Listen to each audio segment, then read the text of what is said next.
Oke, contoh soal 1, 2/3. 2/3 ini bisa dijadikan pecahan setara atau sepadan. Caranya begini. Kalau yang atasnya itu dikali 2 ya, bawahnya juga harus dikali 2. 2 kali 2 jadinya 4. 3 kali 2 jadinya 6. Nah, jadi 2/3 sepadan atau setara dengan 4/6. Nah, seandainya nih nggak diganti nih, diganti bukan kali 2, kali 3 pun boleh, asal atas dan bawah itu sama pengalinya. Jadi kalau dikali 3 nih misalnya ya, 2/3 dikali 3/3 sama dengan nih, jadinya 2 kali 3 6, 3 kali 3 9. Sekarang buat contoh pecahan yang kedua. Misalnya nih ada soalnya kayak gini. 1/4 sama dengan titik atau diganti jadi n di sini per 16. Sama dengan lagi 10/n. Ini titik juga nih, titik-titik juga nggak diketahui. Nah, caranya begini nih. Kalau tadi kan nih kita lihat nih, kalau atas kali 2, bawah kali 2. Atas kali 3, bawah kali 3. Nah, ini juga sama. Ini 16. Ini 4. Nah, 16 dibagi 4 itu berapa? Hasilnya adalah 4. Kita bagi dulu nih. Hasilnya 4. Ya. Nah, kalau hasilnya 4 berarti kalau di bawahnya dikali 4, atasnya juga harus dikali 4. Jadi kita kalikan 4 dulu.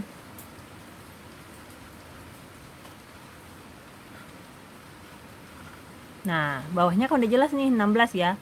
Berarti atasnya juga kali 4. 1 kali 4, 4. Berarti udah ketemu nih, yang atas ini n-nya hasilnya 4.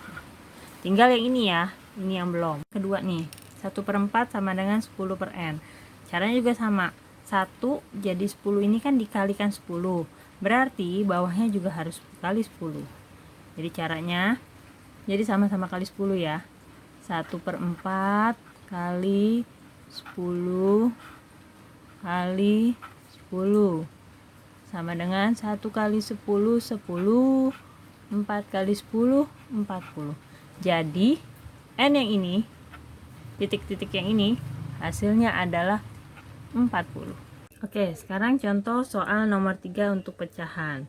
Misalnya ada soalnya gini, 2/5, 3/5, lalu n, 5/5, 6/5.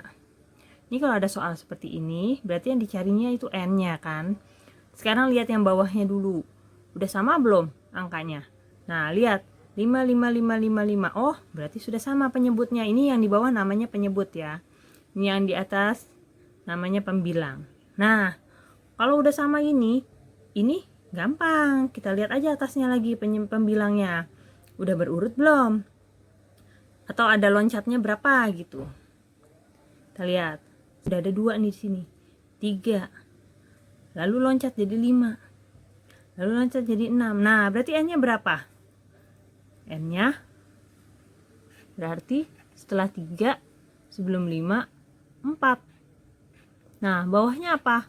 Sama nih, karena penyebutnya semua udah sama. Tinggal kita tulis 5. Jadi jawabannya 4/5. Soal berikutnya ada lagi nih. 3/7, 6/14, lalu n, lalu 12/28. Nah, kita carinya begini nih, lihat loncatnya. 3 ke 6, 7 ke 14. Lihat selisihnya dan lihat pembaginya ya di penyebut. Nah, lihat 7 ke 14 itu dikalikan berapa bisanya? Dikali 2. Berarti 3 ke 6 ini juga hasil dari harus dikali 2. Nah, kalau sudah seperti ini udah kelihatan nih polanya. Berarti semuanya, baik yang atas pembilangnya maupun yang bawah penyebutnya, harus dikalikan 2. Nah, sekarang kan n itu posisinya ada yang di ketiga nih, di loncatan yang ketiga. Berarti n juga begitu. N belum diketahui, lihat di 12. 12 itu 3 kali berapa? 28 itu 7 kali berapa? Nah, kita lihat di sini Setelah ini kita bagi saja nih dari sininya ya. Nanti kita tulis di sini dulu. 12 per 28 dibagi 3 per 7. Ini sama-sama bagi berapa nih? Yang samanya. Kalau dibagi 12 bagi 3 dapatnya berapa? 4. 28 bagi 7 dapatnya berapa? 4. Berarti kita dapat ini polanya adalah, kalau sudah seperti ini berarti polanya yang ketiga ini adalah dikali 3. Oke, kita langsung aja ya. Jadi 3 per 7 ini sama-sama kali 3. Ini kali 3, dapatnya adalah 3 kali 3 9. 7 kali 3 21. Jadi n-nya adalah 9 per 21. Sekarang ada di perbandingan pecahan. Ini perbandingannya biasanya pakai tanda besar, tanda lebih kecil, sama-sama dengan. Nah, masalahnya ini penyebutnya 4 sama 2 beda. Kalau penyebutnya sama nih, misalnya kayak gini nih, 1 per 2 sama 2 per 2. Nah, ini penyebutnya sama. Kalau ini udah nggak jadi masalah ya. Ini berarti lebih besar ini. Hadapnya selalu ke yang lebih besar. Nah, tapi kalau kayak gini nih, penyebutnya beda. Kalau penyebutnya beda, kalau mau cara yang cepet nih, langsung aja kali atas bawah nih, bersilang begini. Berarti 3 kali 2. Yang ini 1 kali 4. Nah, yang ininya juga nih. Nah, sekarang tinggal penyebutnya nih. Caranya adalah sama-sama dikaliin. 4 kali 2. Nah, ini taruhnya.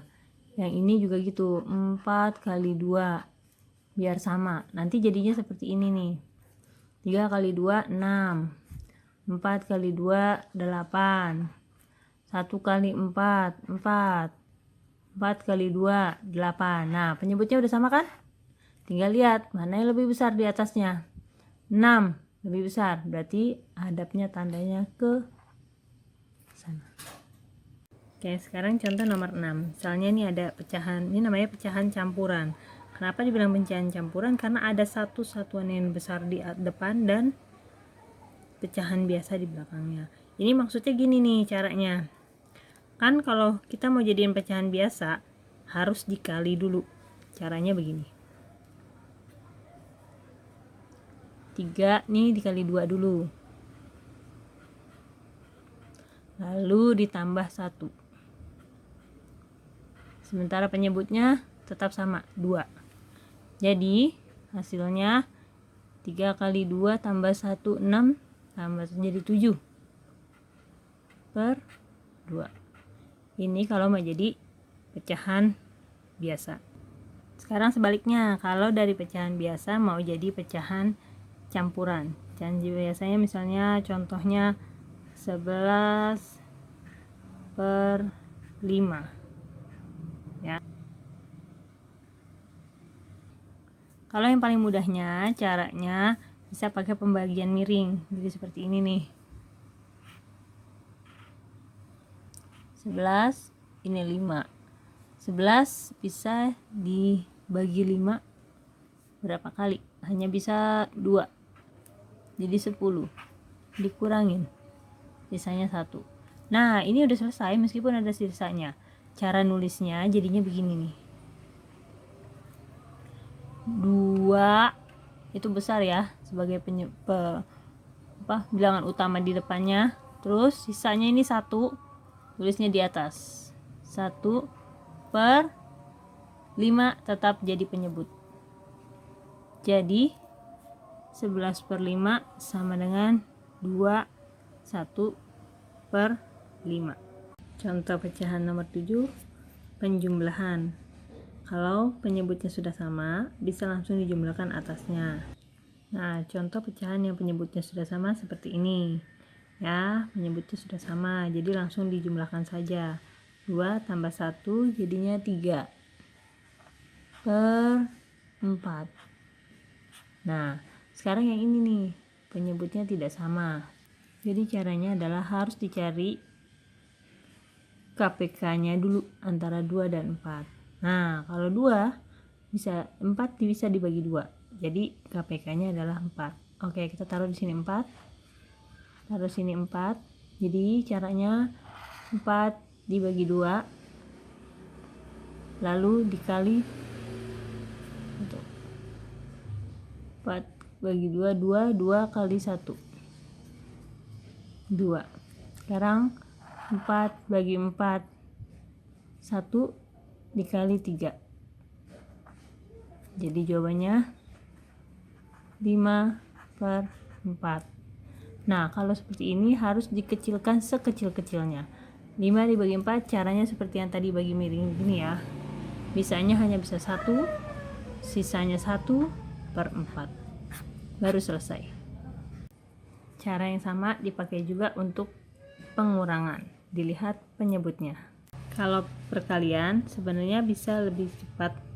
Ada yang bisa langsung seperti ini, 2 langsung dikali 14 hasilnya berapa, atau 7 kali 18 hasilnya berapa. Tapi kalau saya menyarankan lebih cepat itu bisa dibagi silang begini nih. Seperti ini. 14 sama 7. 7 14. Nah, 14 kan bisa dibagi 7. Langsung saja dicoret. Jadi ini jadi 1, ini jadi 2. Nah, 2 bisa dibagi nih, ke 18 bagi 2 bisa kan? Ini jadi tinggal 1, 2 bagi 2. Ini tinggal 9. Jadi caranya langsung 1 kali 2. 2. 1 kali 9/9. Jadi hasilnya 2/9. Kenapa disarankan pakai cara ini lebih mudah? 1. Karena angkanya jadi lebih kecil, jadi mengalihkannya kemungkinan salahnya lebih kecil. Dan kedua, hasilnya bisa langsung dapat hasil akhir. Kalau langsung dikali bisa, boleh, tapi harus diperkecil sampai sekecil-kecilnya. Karena kalau pecahan itu harus yang diambil yang terkecil, bukan yang terbesar. Kalau masih besar, tapi seperti contoh tadi ini harus dijadikan pecahan campuran dulu. Begitu.